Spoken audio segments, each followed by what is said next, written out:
Chew your drinks and drink your food. Folks, welcome back to another edition of the Mere Mortals Book Reviews, and I have got Think Like a Monk by Jay Shetty. Train your mind for peace and purpose every day.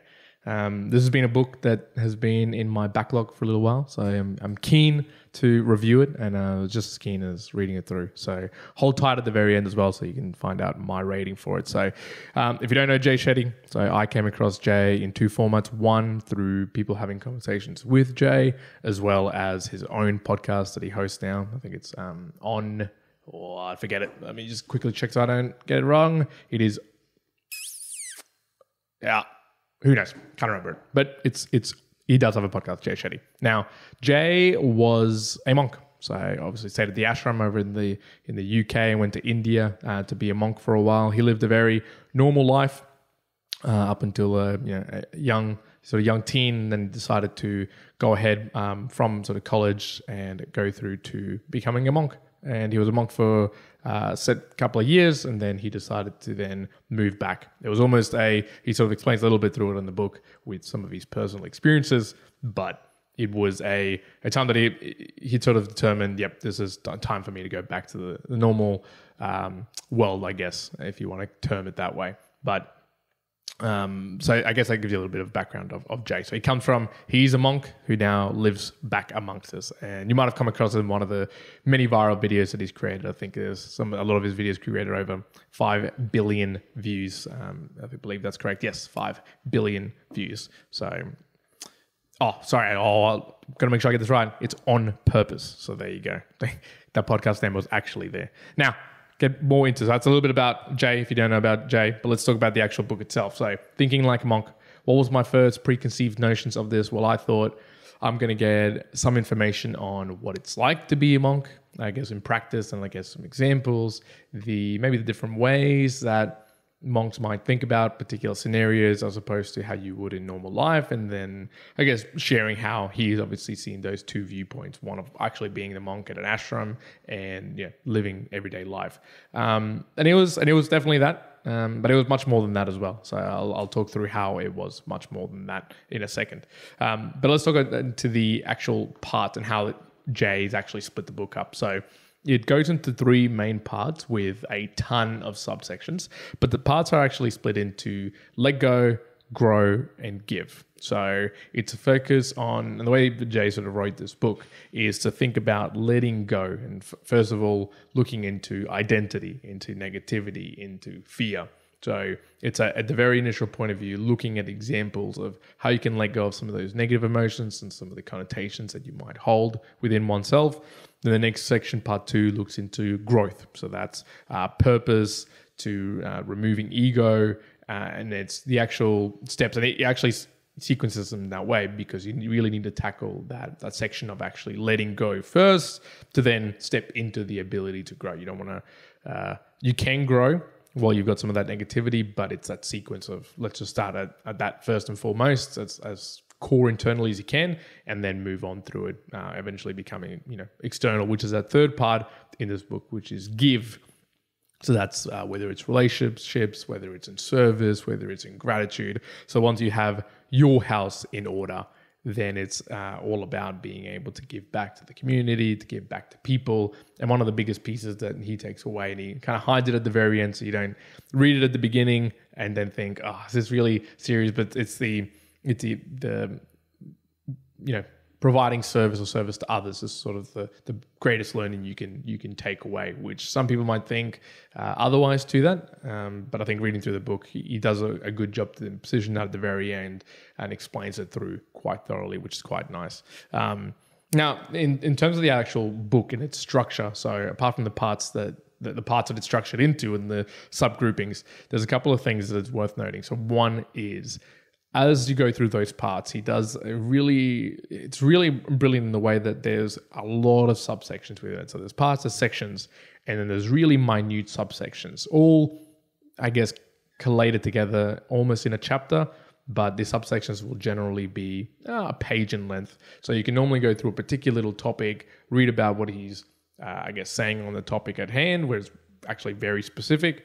and then that'll all compile into a chapter. So I felt really easy to be able to just pick it up, read a particular section and put it back. I could imagine this as sort of the index of this to be able to go, okay, I want to relook at something like meditating or being short of time or anger, just finding really specific subsections that would suit your need or if you wanted to read it again. So that I really enjoyed. Another really cool piece that Jay did as well is, so I did expect that to have those examples from the ashram or as a monk, what were, anger, or how they dealt with their learnings, or what was the crucial teachings that they provided, or how they talked about relationships, all these things. Jay does a wonderful job of actually presenting all of those examples in the book. Not all the time, but probably where it's actually needed, especially at each main part. There's quite a big section usually of an example to him, so that he then goes into how that can relate back to us and how it can relate to others and how you can actually do that or use it. So that piece is really cool. But what really won me over was, and a lot of self-help books do this, but the way that he did it so consistently as well as what I really enjoy was his little try this sections, which is in a little bit of a grayed out piece. I'll sort of showcase that here. You can see on the video. If you listen to the audio, go check the video on that one. So I'll give you a quick little example of that. So this is about transforming the ego. So preceding that, there was a section about detaching from your ego. So this is in part 2 of Grow. So he talked through a couple of things in detaching from your ego. He bolded here, what belongs to you today belonged to someone yesterday and will be someone else's tomorrow, which is all good and well, right? So you got the information you're reading, but something that I found really powerful, it's the movement from information to wisdom. And to do that, you need to take action. So he then has try these sections, which is in essence trying to get you, the reader, to actually do something about what you've just read and put it into action and in practice. And that then transforms it into wisdom. So the try this says, transforming ego, look out for these opportunities to detach from your ego and put forth a thoughtful, productive response. So then it's, receiving an insult, observe your ego, take a broader view of the person's negativity and respond to the situation, not the insult.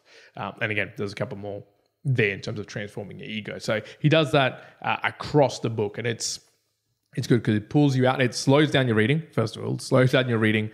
It makes you more intentional about what you're reading, and it helps you transition that information through to wisdom. So Jay, absolutely love that. Really, really cool. So I like the way that the book's structured. Key takeaways for me, so I had a lot. So I'm going to pull out a couple of things here to talk through it. I'll start with the first one that I mentioned: chew your drinks and drink your food.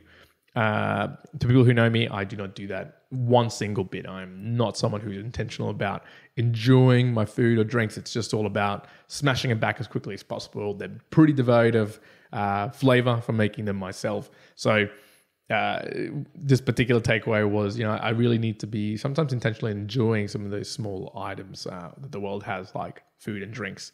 A couple of the other ones I really wanted to call out was society's definition of a happy life is everybody's and nobody's. So it just like that play on the definition that we all think that success is a particular thing, but in the end, nobody's actually got their own definition of success. And then that leads to, getting to a point in your life where you feel like you've done what society asked you to do, but in reality, it doesn't fulfill you, whether it's through joy, like a joyous feeling or happiness or something else entirely. The last one as well for me, I just want to talk about for takeaways was you are who you are when nobody is watching. So you can say it in different ways. Practice is perfect when it's in the darkness rather than in the shadows rather than the limelight, et cetera. But you kind of take away that from the book when you're reading it around. There's a lot of these practices, especially in the way that they did in the ashram for the monks. You weren't there even for personal benefits. It was very much about being selfless, about going through the parts of, first of all, letting go of all those bad intentions that you may have, actually growing and understanding how your ego kind of comes into play with a lot of your interactions, and then being able to give, going into that sort of selfless / gratitude and giving, persona, or as being that as an individual. My final thoughts. So my final thought is also a particular takeaway that I have on this book, and it was one that I really enjoyed, so I wanted to make sure I call it out specifically. And this is a little quote from the book: We are all the lucky vacationers enjoying Hotel Earth. Now, that to me, it struck me quite deeply. And it was a whole piece talking about that when you think about something almost as ownership, the mindset that a monk might have is that nothing's really truly ever owned. And if you think of that logically, you might be born and you might own, I don't know, a toy or some kind, and you could have it all your life. And it'll get to a point when you won't own it anymore because you'll die, or you'll go somewhere else, or you'll give it away. So most materialistic things that we have, that we think that we own, and this in the book they were talking all the way to the extremes of, say, like houses. You could term them as almost owning them, I guess. But realistically, if you look at it in the really long term, it's more like you're basically just being allowed to participate, or you're vacationing, enjoying Hotel Earth is kind of the way that's explained in the book. So in summary, a great read if you want to probably see a little bit of, I'll say, through a murky glass of what monks actually do and some of the examples. He doesn't go into really the depths of what they truly learn and how they get taught. No, it's not about that. It was more about thinking like a monk. It's exactly what you would imagine. Someone who's a monk who now lives everyday life, and just giving you the comparison of how you can bring a lot of those learnings, a lot of those insights into your everyday life, and the ability to try this. And I would recommend try it. I didn't try every single one, but trying most of them just helps you solidify what information you're reading, making intentional and turning it into wisdom. So for me, I obviously read out that ego piece. For me, that's the biggest one. I thought, okay, I always get overrun by my ego, and it's just being able to be intentional and understand, okay, what do I feel like that as me, the being Juan, and what does my ego think of a lot of actions that come my way? Because it's really it's the reaction that's really important, not so much a lot of the times the actual action. So that has been the book review for Think Like a Monk by Jay Shetty. I actually gave it 8.25 out of 10, or eight quarters, if whatever you want to term it. So it's actually really, really quite high up there. I'd say that a third of the way through the book, I thought, this is quite good. Starting to go a little bit in the middle periods. For me, I just thought through a grow conversation, maybe not the most punchy of parts, but yeah, the give section at the very end, especially with the relationships, was super powerful and really enjoyed it. So I'd definitely recommend the Jay Shetty book, Think Like a Monk. Folks, that is all. If you've read it, let me know what your takeaways was. Obviously, it's always interesting to see what other people's takeaways are. But for now, that's it. One out.